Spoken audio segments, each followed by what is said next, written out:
পুরো গর্ভাবস্থা জুড়ে মহিলাদের শরীরে নানান রকম পরিবর্তন দেখা যায়, কারণ এই সময় হরমোনের অনেক রকম কিন্তু পরিবর্তন হয়, যার ফলে কোনো কোনো মহিলার কি হয়, পুরো গর্ভাবস্থাটা জুড়ে পুরো মানে সমস্যা দেখা দিতেই থাকে। আবার কারো কারো ক্ষেত্রে কোনো রকম সমস্যা দেখায় দেয় না। তার মধ্যেই একটা সমস্যা হলো গর্ভাবস্থায় কারোর একদমই ঘুম পায় না, আবার কারোর আছে যে গর্ভাবস্থায় সে সারা দিন রাত ঘুমিয়ে চলেছে।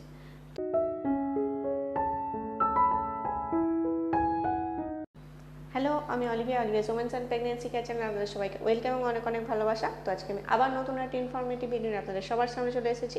তো আজকের ভিডিওর টপিক হলো যে গর্ভাবস্থায় আপনার ঘুম কম নাকি খুব বেশি, এটা কেন হয় বা এটা কিসের লক্ষণ। ঘুম কম বা বেশি হওয়ার সাথে ছেলে সন্তান নাকি মেয়ে সন্তান হওয়ার যে লোকমুখে কথা, সে কথাটা কতটা যুক্তিসম্পন্ন, এই সমস্ত কিছু নিয়ে পুরো ডিটেলস আলোচনা করব। তার আগে আপনি যদি আমার চ্যানেল নতুন হন তাহলে পুরো ভিডিওটা দেখার অনুরোধ রইল।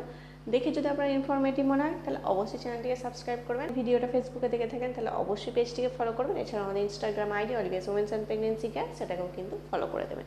তো আসা যাক এবার মূল ভিডিওতে। গর্ভাবস্থায় প্রায় অনেকেই আছেন যারা পুরো সারাদিন রাত ধরে ঘুমিয়েই চলেছেন, আবার অনেকেই আছে যারা একদমই ঘুম হচ্ছে। তো প্রথমে আগে বলবো যে যাদের ঘুমের সমস্যা হচ্ছে, তো এই ঘুমের সমস্যাটা কেন হয়। তো দেখুন, নর্মালি এই ঘুমের সমস্যাটা 1 থেকে 3 মাসও দেখা যেতে পারে, আবার লাস্টে 3 মাসও দেখা যেতে পারে। কারো ক্ষেত্রে আবার মাঝের মানে আর কি যে দ্বিতীয় ট্রাইমেস্টারটা, সেটাই কিন্তু দেখা নাও যেতে পারে। আবার কারো আছে পুরো প্রেগনেন্সিটাতেই এই ঘুমের সমস্যা দেখা যেতে পারে। পুরো গর্ভাবস্থাটা জুড়ে কিংবা ওই মাঝে মাঝে আর কি যে ঘুমের সমস্যাটা দেখা দেয়, সেই সমস্যা যদি ঠিক না হয় তাহলে সেক্ষেত্রে বাচ্চার এবং বাচ্চার মায়ের জন্য কিন্তু মারাত্মক ক্ষতি। কারণ ঘুম যে কোনো মানুষের জন্যই খুব ইম্পর্টেন্ট, আর এটা তো প্রেগনেন্সি মাদার, তো তাদের তো অবশ্যই ঘুমের প্রয়োজন। যদি এই প্রেগনেন্সিতে ঘুমের সমস্যা দেখা যায় সেটা কিন্তু বাচ্চার ক্ষতি। যেমন বাচ্চার এতে ব্রেন ডেভেলপমেন্ট হবে না, বাচ্চার ওজন বাড়বে না, এমনকি বাচ্চা একটু দুর্বল হবে, বাচ্চার নানা রকম সমস্যা কিন্তু দেখা যেতে পারে। সাথে গর্ভবতী মায়ের মাথা যন্ত্রণা দেখা যেতে পারে, মাথা ঘোরার সমস্যাও কিন্তু দেখা যেতে পারে, সাথে ক্লান্তি লাগারও কিন্তু সমস্যা দেখা যেতে পারে।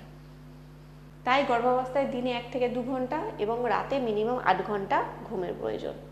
এতে বাচ্চার গ্রোথ খুব ভালো হবে, এমনকি মাও সুস্থ সবল থাকবে। গর্ভাবস্থাটা জুড়ে ঘুম না হওয়ার পিছনে অনেকগুলো কারণ থাকে, তো সেই কারণগুলো এবার জেনে নিই। নাম্বার 1 হচ্ছে হরমোনের পরিবর্তন। দেখুন, আমরা সবাই জানেন যে পুরো গর্ভাবস্থাটা জুড়ে হরমোনের কিন্তু প্রচুর পরিবর্তন হয়, হরমোন কিন্তু প্রচুর মাত্রায় বের হয়, যার ফলে কারো ক্ষেত্রে এটা ঘুমের সমস্যা হতে পারে, আবার কারো ক্ষেত্রে এটা আর কি ঘুম নাও হতে পারে। নাম্বার 2 হচ্ছে পেটের আকার বাড়তে থাকা।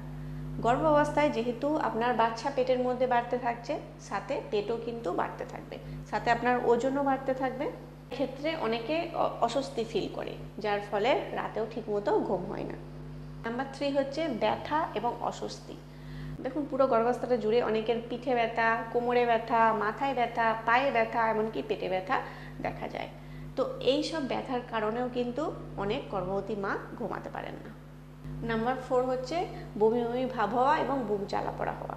দেখুন, গর্ভাবস্থার প্রথম দিকে অনেকের আর কি বমিটিংয়ের যে সমস্যা হয়, তারপর বুক জ্বালা পোড়া মানে গ্যাস্ট্রিকের সমস্যা হয়, তো এর জন্যেও অনেকে ঘুমোতে পারে না। নাম্বার 5 হচ্ছে ঘন ঘন প্রস্রাব হওয়া। এখন গর্ভাবস্থায় যেহেতু কিডনির কার্যকারিতা ক্ষমতা একটু বেশি বেড়ে যায়, সাথে বাচ্চা যে আর কি বড় হচ্ছে সেটা কিন্তু পুরোপুরি ইউট্রাসের ওপর কিন্তু চাপ পড়ছে, যার ফলে কিন্তু বারবার প্রস্রাব আসাটাও কিন্তু স্বাভাবিক, এবং এই বারবার প্রস্রাব আসার ফলেও অনেক গর্ভবতী মা রাতে ঠিক করে ঘুমাতে পারেন না। 6 হচ্ছে বাচ্চার নড়াচড়া। দেখুন, বাচ্চা যত আপনার বাড়তে থাকবে, বাচ্চা যত অ্যাক্টিভ থাকবে, তত কিন্তু পেটের মধ্যে সে নড়াচড়া করতে থাকবে, আর এই নড়াচড়া করার ফলে অনেকের আর কি কাতুকুতু টাইপ যেটা আর কি লাগে সেটাও লাগতে পারে। অনেকের আবার মানে ধরুন অনেক বেবি আছে যারা আর কি বেশি অ্যাক্টিভ, তারা পেটে প্রচণ্ড পরিমাণে কিন্তু লাথি মারে, তো এর ফলেও পেটে যে ব্যথাটা থাকে বা অস্বস্তি ফিল হয়, সেটা থেকেও কিন্তু ঘুম না হতে পারে। নাম্বার 7 হচ্ছে শ্বাসকষ্ট। দেখুন, গর্ভাবস্থাটায় অনেকে হয়তো ভাববে যে আমার শ্বাসকষ্ট হচ্ছে মানে আমার কি হয়ে গেল। তো দেখুন, গর্ভাবস্থায় শ্বাসকষ্ট হওয়াটাও কিন্তু স্বাভাবিক। বিশেষ করে প্রথম কয়েক মাস, মানে লাস্টের 8-9 মাসটা বাদ দিলাম, কিন্তু 7 মাস পর্যন্ত গর্ভাবস্থায় শ্বাসকষ্ট হওয়াটা কিন্তু স্বাভাবিক। যেহেতু বাচ্চা এই সময় আর কি ওপর দিকে থাকে, মানে তাই পুরো কিন্তু সেই জায়গাগুলো কভার করে নেয়, মানে ফুসফুসের কাছ পর্যন্ত কিন্তু জায়গা সে কভার করে নেয়, শ্বাস প্রশ্বাসের একটু অসুবিধা হতে পারে। আবার নর্মালি বাচ্চা যখন 8 মাসের শেষে কিংবা 9 মাসের দিকে আর কি বাচ্চা যখন হেড ডাউন পজিশনে চলে আসে, তখন কিন্তু আমার শ্বাসকষ্টটা অনেকটাই কমে যায়, মানে পুরোপুরি ধরুন কমে যায়। নাম্বার 8 হলো দুঃস্বপ্ন দেখা। দেখুন, অনেক গর্ভবতী মা আছেন যারা গর্ভাবস্থায় কিন্তু অনেক রকম স্বপ্ন দেখে, কেউ কেউ ভালো স্বপ্ন দেখে, আবার কেউ কেউ খারাপ স্বপ্ন দেখে।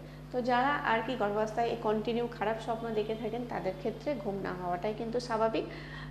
তো এক্ষেত্রেও মানে ঘুমটা অনেকের হয় না। নাম্বার 9 হচ্ছে চিন্তা এবং মানসিক চাপ। দেখুন, এইটা সব থেকে গর্ভাবস্থাটা জুড়ে একটা ইম্পর্টেন্ট কথা, যেটা সব ভিডিওতে বারবার বলে থাকি, যে চিন্তা আর কিন্তু মানসিক চাপটা পুরো গর্ভাবস্থায় অনেক কিছু ক্ষতি করতে পারে। তার মধ্যেই একটা ক্ষতি হলো যে এটা যে ঘুম না আসা। নাম্বার 10 হচ্ছে যদি গর্ভাবস্থায় কারো ডায়াবেটিস হয়, তাহলে সেক্ষেত্রেও কিন্তু ঘুম আসবে না। এবার বলবো যে ঘুম বেশি হওয়ার কারণ কি। যারা গর্ভাবস্থায় খুব পরিমাণে ঘুমাচ্ছেন বা ক্লান্তি বোধ করছেন, তা এটা কেন হয়? দেখুন, প্রথমে ওইটা আগেও বললাম যে হরমোনের পরিবর্তন। তো হরমোনের পরিবর্তনের কারণেও ঘুম কারো কারো ক্ষেত্রে ঘুম বেশি পরিমাণে হতে পারে, আবার কারো কারো ক্ষেত্রে ঘুম একদম নাও হতে পারে। নাম্বার 2 হলো শারীরিক পরিবর্তন। যেহেতু আপনার পেটের মধ্যে একটা বাচ্চা আর কি বড় হয়ে উঠছে, তো তাকে বড় করার জন্যে কিন্তু আপনার শরীর থেকে সমস্ত শক্তি কিন্তু তার মধ্যে যাবে। তো এর ফলে শক্তি কিন্তু আপনার খরচ হচ্ছে, যার ফলে ক্লান্তি লাগে এবং এ থেকে আপনি দুর্বল বোধ করেন এবং ঘুমটাও কিন্তু আপনার খুব পরিমাণে পায়।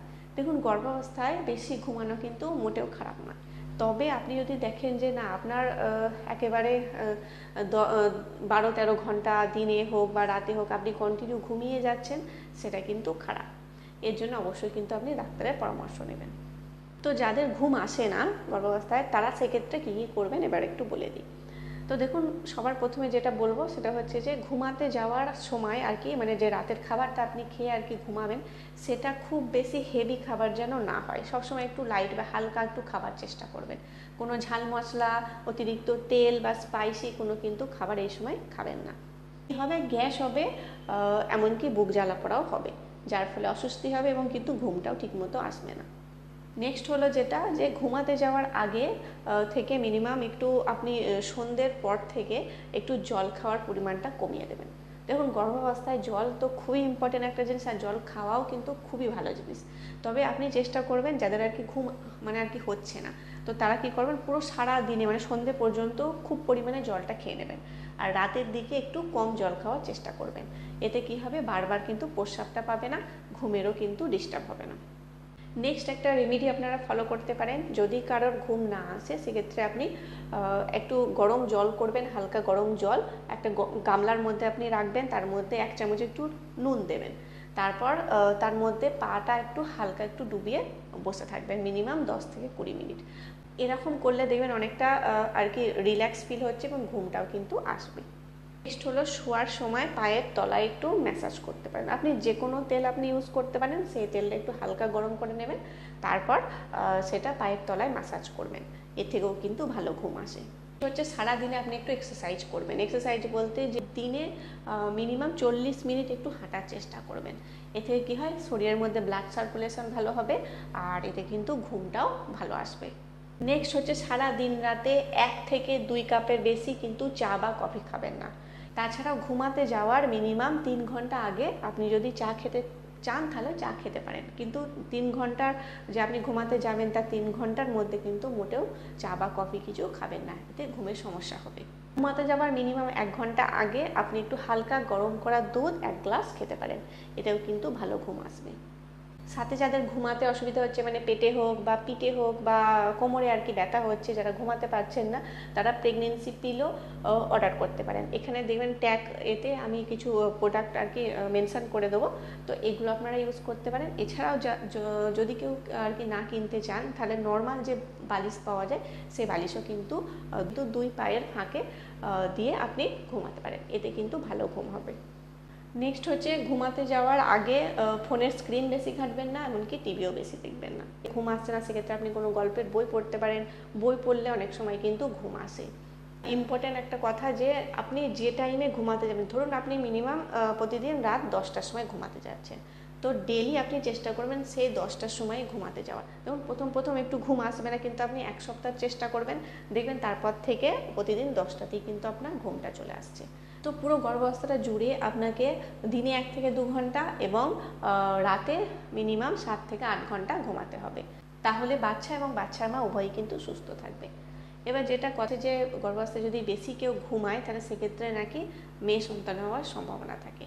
আর যদি কেউ আর কি ঘুম আর কি কারোর নাই আসে, মানে ঘুম একদম হচ্ছে না, তাহলে সেক্ষেত্রে নাকি ছেলে সন্তান হওয়ার চান্স থাকে।